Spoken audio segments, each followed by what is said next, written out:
നടാലിൽ അടിപ്പാത വേണമെന്ന ആവശ്യമുയർത്തി പ്രക്ഷോഭം ശക്തമാക്കാൻ ആക്ഷൻ കമ്മിറ്റി തീരുമാനം. ഈ മാസം 8-ന് കണ്ണൂർ മണ്ഡലത്തിൽ ഹർത്താൽ പ്രഖ്യാപിച്ചിട്ടുണ്ട്.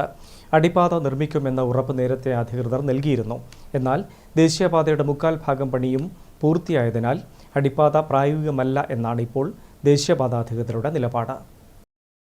നടാൽ OKUP സ്കൂൾ പരിസരത്ത് അടിപ്പാത വേണമെന്ന ആവശ്യം ദേശീയപാത നിർമ്മാണം തുടങ്ങിയ ഘട്ടത്തിൽ തന്നെ ഉയർന്നതാണ്.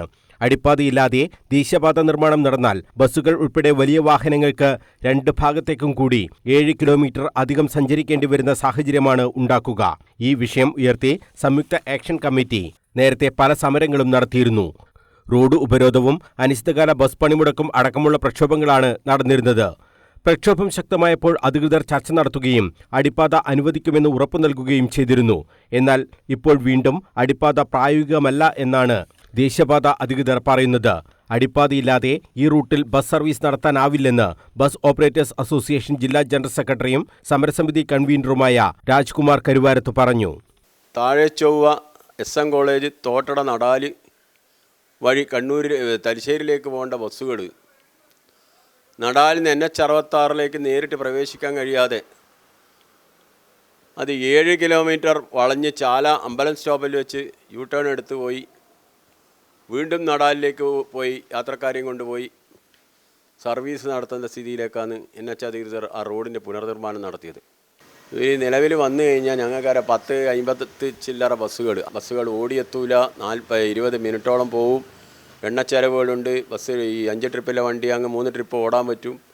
അത് മാത്രമല്ല ജനങ്ങൾക്ക് വളരെയധികം യാത്രാ ദുരിതം സമ്മാനിക്കും. പ്രത്യേകിച്ച് വിദ്യാർത്ഥികൾക്ക്. കണ്ണൂർ ജില്ലയിലെ പ്രധാന വിദ്യാഭ്യാസ മേഖലകൾ തികച്ചും ഈ തോട്ടട ഈ SM college Thottada ITA poly ഇങ്ങനെയുള്ള ആ സ്ഥാപനങ്ങളൊക്കെ നടത്തുന്നത് ആ ഏരിയയിലാണ്. സ്വകാര്യ ബസ്സുകൾക്ക് മാത്രമല്ല ഇത് ദുരിതം, നാട്ടുകാർക്ക് ആകെ പ്രയാസമാണ്. നിരവധി സർക്കാർ സ്ഥാപനങ്ങൾ അടക്കം ഉള്ള റൂട്ടാണിത്.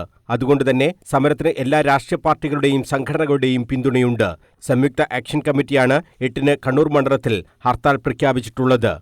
അതെന്ന് പറഞ്ഞാൽ ഹർത്താലിനെന്ന് പറഞ്ഞാൽ കടകളടച്ച് ഹർത്താൽ ഇതിനോട് സഹകരിക്കണം.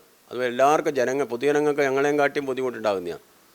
അതേപോലെ തന്നെ പണിമുടക്കുന്നതെന്ന് പറഞ്ഞു കഴിഞ്ഞാൽ ബസ് മാത്രമല്ല ഒരു വാഹനങ്ങളും പ്രസ്തുത ദിവസം കണ്ണൂർ നിയോജകമണ്ഡലത്തിൽ പ്രൈവറ്റ് വാഹനങ്ങളല്ല മറ്റു വാഹനങ്ങളൊന്നും ഓർഡർ നിന്ന് എല്ലാ വാഹനങ്ങളും അവർക്കൊക്കെ പ്രയാസം ഉണ്ടാകുന്ന സംഗതിയാണ്. എല്ലാ വാഹനങ്ങളും അവരടക്കം പങ്കെടുക്കണം. അവരടക്കം ട്രേഡ് യൂണിയൻ ഇതിലുണ്ട്, രാഷ്ട്രീയ പാർട്ടികളുണ്ട്, എല്ലാവരും ഉണ്ട് ഇതിൽ. വാഹനങ്ങൾ തടയാതെ തന്നെ അവർ സ്വയം ഇതിനോട് സഹകരിക്കണം. ഒരു ജനകീയ ആവശ്യമാണ്. നമ്മൾ പുതിയ ഡിമാൻഡല്ല, ഇതിൽ രാഷ്ട്രീയമില്ല. കണ്ണൂരിൽ നിന്ന് തലശ്ശേരിയിലേക്കും തിരിച്ചും സർവീസ് റോഡാണ് വലിയ വാഹനങ്ങൾക്ക് ഉപയോഗിക്കാൻ കഴിയുക. ദേശീയപാതയ്ക്ക് സമാന്തരമായാണ് സർവീസ് റോഡ്. ഇതിലേക്ക് കടക്കണമെങ്കിൽ 3.5 കിലോമീറ്റർ അധികം സഞ്ചരിക്കണം. 2 ഭാഗത്തേക്കുമാകുമ്പോൾ 7 കിലോമീറ്റർ അധികം. ഈ സമയനഷ്ടവും ഇന്ധനനഷ്ടവും പരിഹരിക്കാൻ നടപടി ഇല്ലാതെ സർവീസ് നടത്താൻ കഴിയില്ല എന്ന ഉറച്ച നിലപാടിലാണ് ബസ് ഉടമകൾ. OKUP സ്കൂൾ പരിസരത്ത് അടിപ്പാത വേണമെന്ന് നാട്ടുകാരും ആവശ്യപ്പെട്ടു. നാട്ടുകാർക്കും വലിയ പ്രയാസമാകും ഇതിലൂടെ സഞ്ചരിക്കാൻ. News bureau, Kannur.